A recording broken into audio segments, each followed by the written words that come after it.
Where your treasure is, there will your heart be also. God has hidden unlimited treasures in His Word. Every time we open it, we can discover a new treasure, or admire an old one. What will we find today? Let's dig in.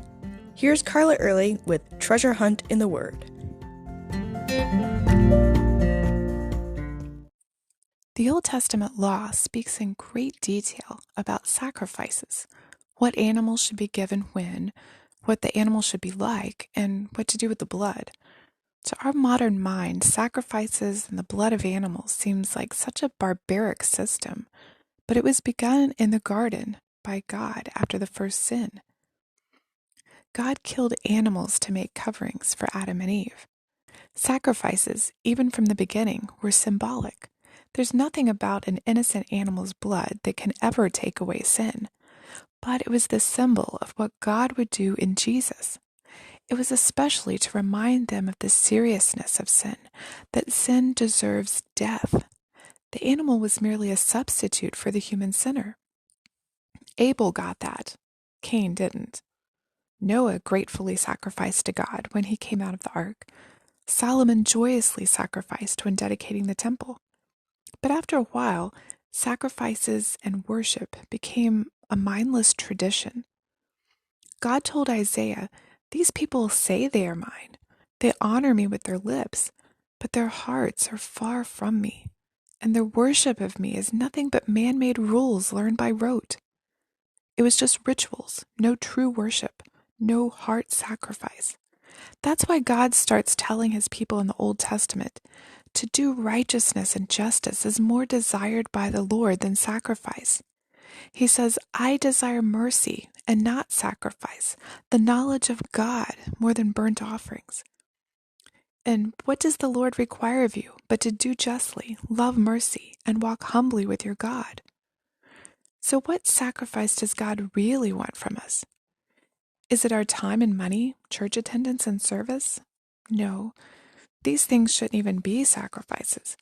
They should be done from a heart overflowing with love and gratefulness. Sacrifices spoken of in the New Testament are even further away from the animal blood sacrifices of the Old Testament. Jesus told His disciples, "Greater love has no one than this, than to lay down one's life for his friends."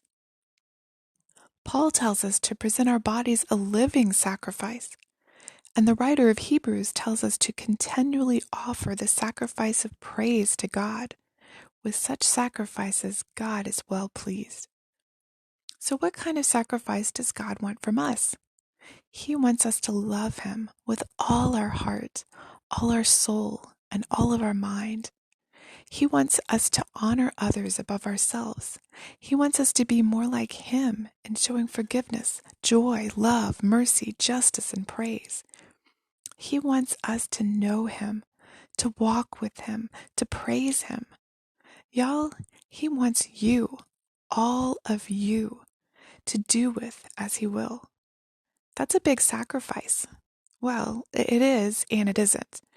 It's big as in we're to give our all, and it's a daily thing, not a one-time commitment. But it's small in comparison to what He gives us. He's already made the ultimate sacrifice for us. But He also asks us to sacrifice ourselves to Him and His kingdom. In exchange, we receive joy, love, peace, all those fruits of the Spirit, things that we could never get in our own striving. Don't you think it's worth it?